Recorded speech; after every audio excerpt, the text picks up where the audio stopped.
नमस्कार, आप देख रहे हैं सेहत और दवा।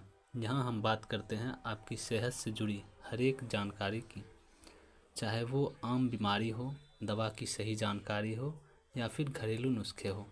अगर आपने अभी तक चैनल को सब्सक्राइब नहीं किया है तो चैनल को सब्सक्राइब कर लें और बेल आइकन को दबा लें ताकि जो भी नई इन्फॉर्मेशन मिले आप तक ज़रूर पहुँचे। अगर आप मेडिकल फील्ड से हैं तो यह वीडियो आपके लिए रामबाण साबित होगा, तो इस वीडियो को अंत तक ज़रूर देखें। तो चलिए आज हम लोग बात करेंगे हाइपरटेंशन की। यह हाइपरटेंशन क्या है, हाइपरटेंशन होता क्यों है। चलिए, यह हाइपरटेंशन क्या है। जब सामान्य ब्लड प्रेशर से जब अधिक हो जाता है तो उस कंडीशन को हाइपरटेंशन कहते हैं। सामान्य ब्लड प्रेशर होता है 120/80 mm ऑफ Hg। 120 होता है सिस्टोलिक प्रेशर और 80 होता है डायस्टोलिक प्रेशर।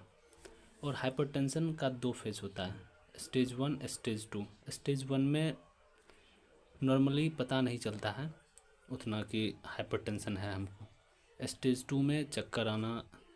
तो स्टेज 1 का जो है वो 130 से 139 सिस्टोलिक का प्रेशर और डायस्टोलिक का प्रेशर 80 से लेकर 89 तक होता है। और स्टेज 2 में होता है 140 प्लस। 140 सिस्टोलिक होता है, 140 प्लस, और डायस्टोलिक प्रेशर 90 प्लस होता है। ठीक है। और एक होता है हाइपरटेंसिव क्राइसिस। हाइपरटेंसिव क्राइसिस में क्या होता है, इस कंडीशन में आपको इमीडिएट मेडिकल सपोर्ट की आवश्यकता होती है। ये 180 प्लस सिस्टोलिक और 120 प्लस डायस्टोलिक होता है, तो इस कंडीशन को हाइपरटेंसिव क्राइसिस कहा जाता है। तो चलिए, हाइपरटेंशन के कारण क्या हैं इसको हम लोग जानते हैं। हाइपरटेंशन के बहुत सारे कारण हो सकते हैं। आनुवांशिक कारण, जेनेटिक फैक्टर भी हो सकता है। स्ट्रेस, अगर आप ज़्यादा तनाव में हैं, ज़्यादा आपको टेंशन है तो भी आपको हाइपरटेंशन की समस्या हो सकती है। यदि आप खान पान में ज़्यादा नमक का प्रयोग कर रहे हैं तो भी आपको हाइपरटेंशन की समस्या हो सकती है। या फिर आपको मोटापा है, ओबेसिटी है आपको ज़्यादा, तो उस कंडीशन में भी आपको हाइपरटेंशन की समस्या हो सकती है। यदि आप धूम्रपान कर रहे हैं, शराब ज़्यादा पी रहे हैं, या फिर आपको डायबिटीज़ है या फिर किडनी की कोई समस्या है, तो इस सभी समस्याओं की वजह से हाइपरटेंशन हो सकता है। चलिए, इसका लक्षण क्या है, लक्षण के बारे में हम लोग बात कर लेते हैं।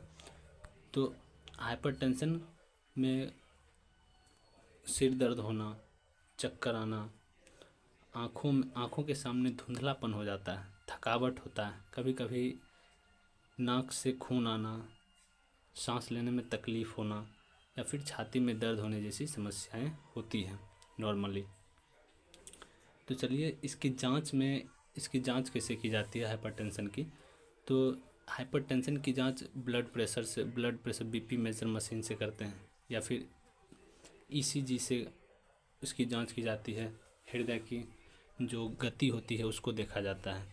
फिर किडनी फंक्शन टेस्ट KFT कराया जाता है। और फिर यूरिन टेस्ट होता है, ब्लड शुगर, कोलेस्ट्रॉल टेस्ट भी होता है, जिससे हाइपरटेंशन पता चलता है। चलिए, अब हम लोग बात करते हैं कि हाइपरटेंशन में कौन कौन से मेडिसिन काम में लिए जाते हैं, कौन से मुख्य मेडिसिन हैं जिसको हाइपरटेंशन की कंडीशन में दिया जाता है। तो इसमें हम लोग बात करेंगे, पहला है ACE इनहिबिटर क्लास की मेडिसिन, यानी angiotensin converting enzyme inhibitor. Angiotensin converting enzyme inhibitor में इसका काम क्या है कि यह रक्त वाहिकाओं को क्या करती है, रक्त वाहिकाओं को रिलैक्स कर देती है इस कंडीशन में। और इस क्लास की मेडिसिन के रूप में हम लोग इनालाप्रिल, रैमीप्रिल, लेसनोप्रिल जैसी दवाएं चलाते हैं, जिसमें इनालाप्रिल 2.5 मिलीग्राम में और 20 मिलीग्राम में आता है। रैमीप्रिल 25 मिलीग्राम और 5 मिलीग्राम में आता है। और लेसनोप्रिल 5 मिलीग्राम और 20 मिलीग्राम में आता है। चलिए, अब हम लोग नेक्स्ट क्लास की बात करते हैं, एंजियोटेंसिन 2 रिसेप्टर ब्लॉकर की। एंजियोटेंसिन 2 रिसेप्टर ब्लॉकर में इसका काम क्या है, यह ब्लड वेसल्स को जो ब्लड वेसल्स होता है उसको फैला देता है, यानी ब्लड वेसल्स का कंस्ट्रिक्शन रोक देता है, जिससे उसका पाइप जो है ब्लड वेसल्स का नैरो नहीं हो, वो फैला रहे हैं। तो इस कैटेगरी में हम लोग लोसार्टेन, टेलमिसार्टेन, ओल्मिसार्टेन, इन सभी मेडिसिन का प्रयोग करते हैं। और नेक्स्ट कैटेगरी है, हम लोग नेक्स्ट कैटेगरी की बात करें तो कैल्शियम चैनल ब्लॉकर एक कैटेगरी है। उसमें एम्लोडिपिन, नेफिडिपिन का उपयोग होता है, जो कि हृदय की मांसपेशियों को रिलैक्स कर देता है। अगला क्लास है डायूरेटिक्स। डायूरेटिक्स में हाइड्रोक्लोरोथायजाइड और क्लोरथाइलिडोन का उपयोग करते हैं। और हाई सीलिंग डायूरेटिक में हम लोग फ्यूरोसिमाइड का उपयोग करते हैं। नेक्स्ट कैटेगरी है बीटा ब्लॉकर। बीटा ब्लॉकर है, इसमें हम लोग, इसका क्या काम क्या है बीटा ब्लॉकर का, कि दिल की गति को कम कर देता है, हृदय की गति जो है इसको कम कर देता है। और इस कैटेगरी में एटेनोलॉल और मेटोप्रोलॉल जैसी दवाओं का उपयोग करते हैं।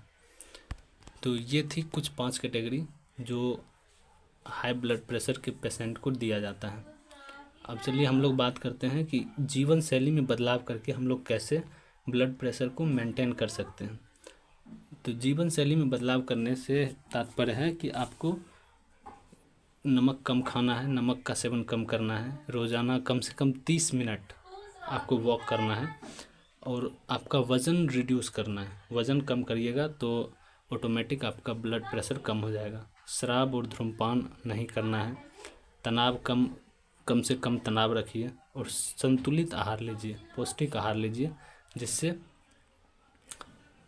आपको ब्लड प्रेशर की समस्या ना हो।